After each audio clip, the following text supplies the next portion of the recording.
Good evening, ladies and gentlemen. Welcome to this edition of the Primetime Newscast in the English language on Canal International. And we begin with our top stories.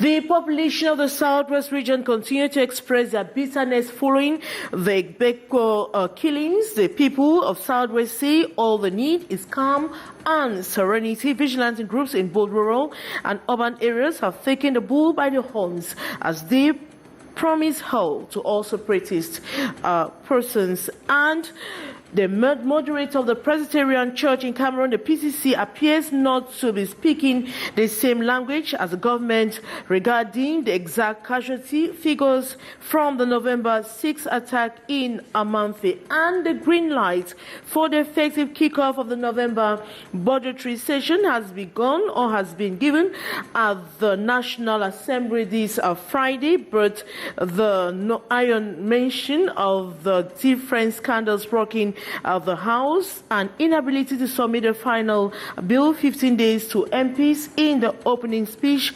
by the House Speaker Kavaye Yegojibril. Those are major stories. Details right ahead.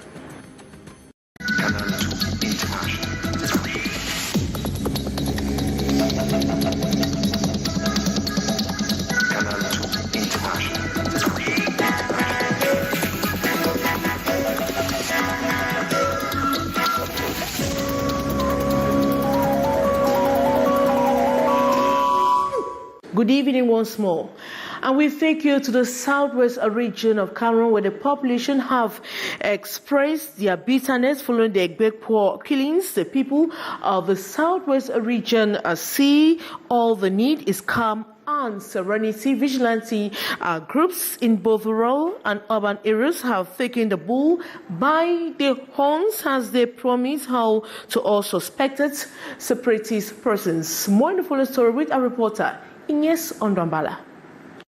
The population of the Southwest region have been condemning the recent killings of a Egbekpo village in Manfe and have vowed to stand strong for peace to return in the Southwest region, which is paying a heavy price of the socio-political unrest. In Munda, Indian division, they all gathered for a peace crusade where they expressed their determination to combat terrorism. It is my humble appeal that all of us, parents, sponsors alike, should be able to openly call a spade. Tell them what you are doing is not correct. We should take the final commitment to see that we report anybody we don't know to the authority concerned. They are the ones who can see how to investigate. The senior divisional officer of Indian division, the field, enjoined the population to strongly collaborate with the power that be for an effective result. Leaders of each sector of activity have been advised on the role to play so as to come back to a definitely peace in Indian division. The Peace Crusade was an occasion to reactivate vigilante group in restoring peace and serenity in Munda.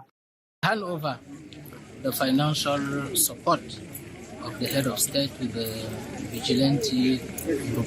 We are working hand in glove with the military to make sure that we ensure peace in Indian division and Munda subdivision as a whole. We have to try to convince them by showing strong love to those who are in the bush, because it is out of frustration that they are there. Let us call them. Let us try to talk to them.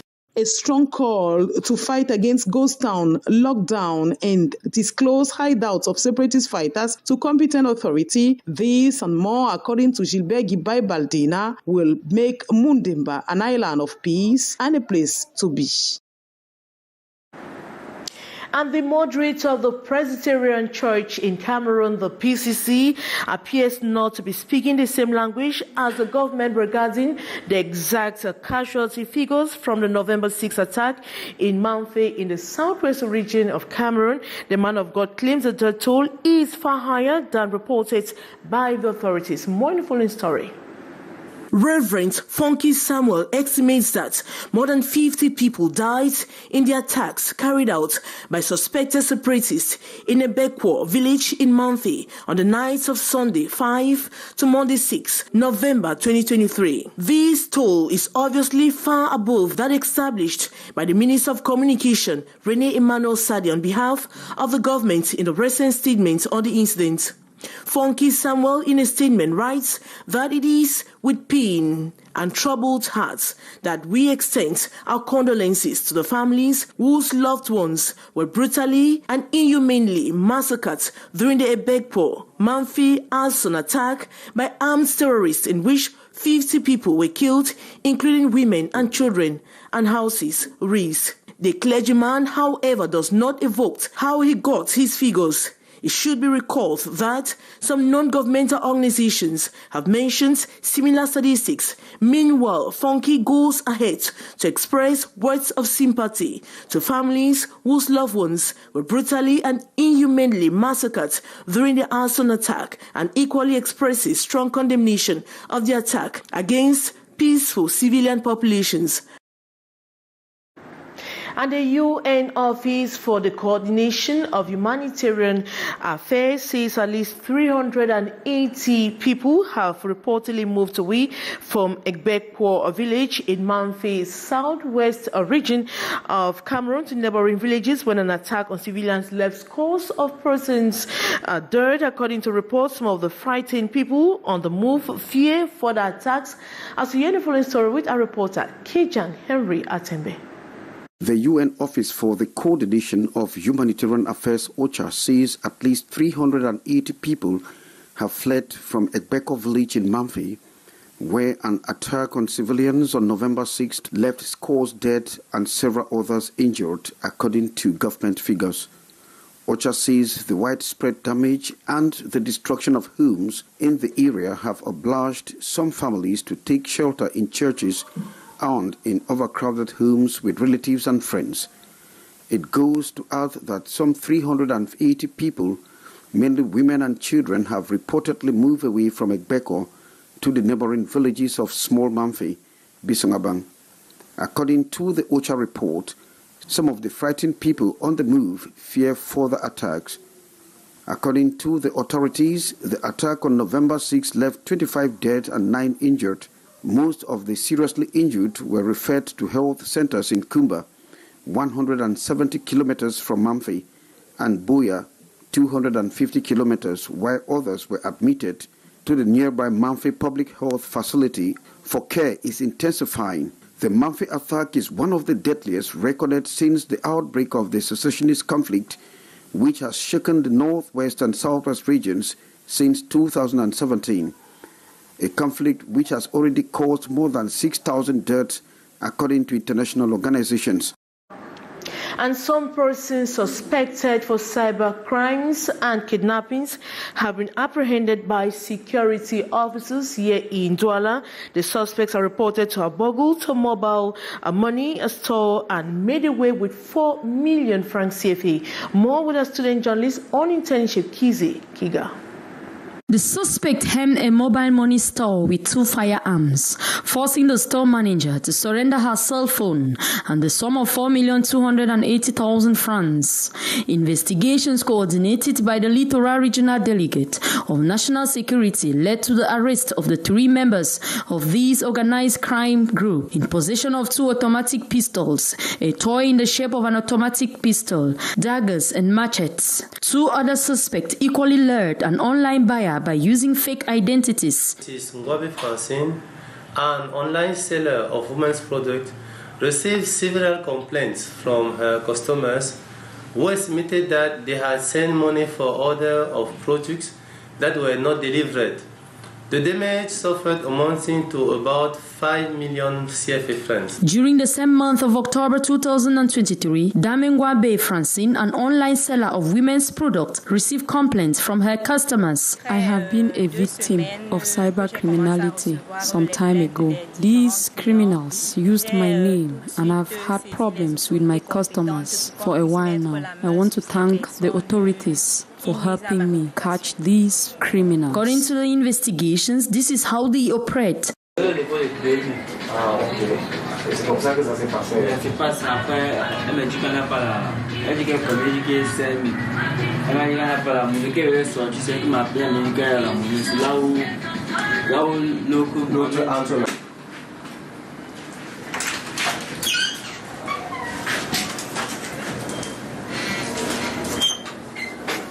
C'est comme ça s'est passé. Directement, quand tu es arrivé, c'est toi qui as sorti ta part.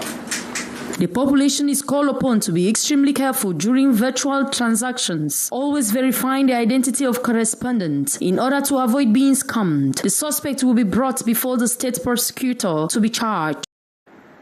Green light for the effective kickoff of the November budgetary session has been given at the National Assembly this Friday by the non-mention of different scandals rocking the House and inability to submit a finance bill 15 days to MPs in the opening speech by the House Speaker Kavaye Yegre Jibril, the contempt by opposition MPs as they see the voting of another budget to the satisfaction of the states and not the people. More with our reporter, Beatrice Ngamo.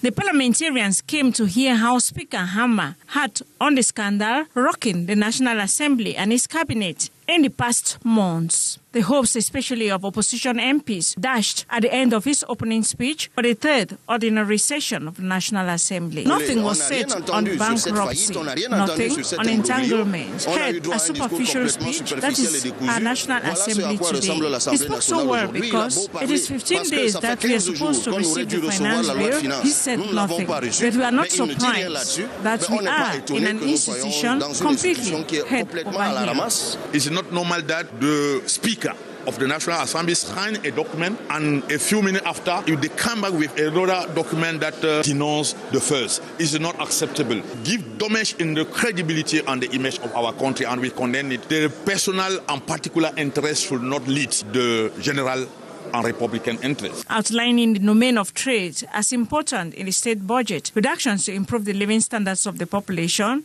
and emphasis on made in Cameroon appreciated. Production of rice, production of wheat, production of sugar. These things are taking a lot of money out of Cameroon. We should be able to produce in Cameroon and export to other countries, or at least produce what we can consume. So that is the most important aspect for me as far as the November session is concerned, and as far as the 2024 budget is concerned. We want things that will affect our lives directly rather than counting on other countries. Advancing the decentralization process also needs attention. We are now asking for the organization of a special plenary to open the debate on the Anglophone crisis. Concerning the effectivity of the decentralization is our own preoccupation. Since 1996, the decentralization continues to be a preoccupation in our country. The transfer of competence and resources in favor of decentralized collectivities should be a reality in our country. The members of parliament want to end this last session of the 2023 legislative year with the adoption of a budget fit for next year. Want to meet the difficult social climate, the rising insecurity, and in need of an enabling macroeconomic growth. And to discuss scientific research, especially innovation, especially research in diabetes and environment and also endocrinology, experts came in from the West and East Africa. The workshop, which took place in Douala, Cameroon, November 9, saw discussions of challenges faced by diabetic patients. More on the story with our reporter, Saleh Sherifa. Type 2 diabetes is believed to be caused by a combination of biological, genetic, and environmental factors. According to medics, the environment plays a great role on human health. To discuss scientific innovation, especially research in diabetes and environment, and also endocrinology diabetes. We have people from West Africa, Central Africa, and the endocrinologists and cardiologists and nephrologists in Cameroon. Experts have gathered this November 9 and are putting heads together to discuss challenges faced by diabetic patients at the 4th Congress of the Cameroonian Society of Endocrinology, Diabetes and Metabolism under the theme diabetes, and environment. The workshop has really been successful. I am very happy with the collaboration we have made with the nutritionist, and moreover, I would have to present the evaluation of a diabetic patient. Experts describe the environment as one of the risk factors of developing type 2 diabetes. They add that while it's difficult to prevent exposure to all factors that can increase the risk of developing it, there are aspects of our environment that may be within our control. If you are choosing a neighborhood to move to, consider the design of the neighborhood, the amount of green space it offers, and how it may foster or hinder your ability to practice healthy lifestyle habits. And Cameroonian star Etienne Mbappe is organizing a one-week event aimed at raising funds to develop and promote studies for students in his former school. His collaborators were talking to the press in Douala today, as we hear from our reporter, Fro William. The zeal to make students in their former secondary school make it in life is the main reason for one-week fundraising activities organized by the former students of the institution. Etienne is benevolently coming here to offer a big show at the end of this year on the 29th of December. And with the cash raised with this fund, with the fund raised with this show, we are going to continue to fund a lot of activities. This comes in the backdrop of many talented students having difficulties in paving their way to success. The needs are, so many needs that are out there, and you need to fund them. So we have to raise the money. We have to find the means to be able to assist our school. The program is seen as a vital one for the future of the students. The parents today think that kids have to do only studies. It's not true. Most of our colleagues did so many different things. We did sports, we did music, we did theater, we did everything. So we believe that we need to continue to develop people other sensitivities like what we do for the music. This comes in prelude to the end-of-year concert of Etienne Mbappe on the 29th of December 2023. And that report brings us to the end of this edition of the Primetime Newscast in the English language on Canal International. Thanks so much for watching. Coming up next is the brief with Mathieu Fangwa. As for me, I'll be back by this time around on Monday. Stay in the company of our programs. Good night.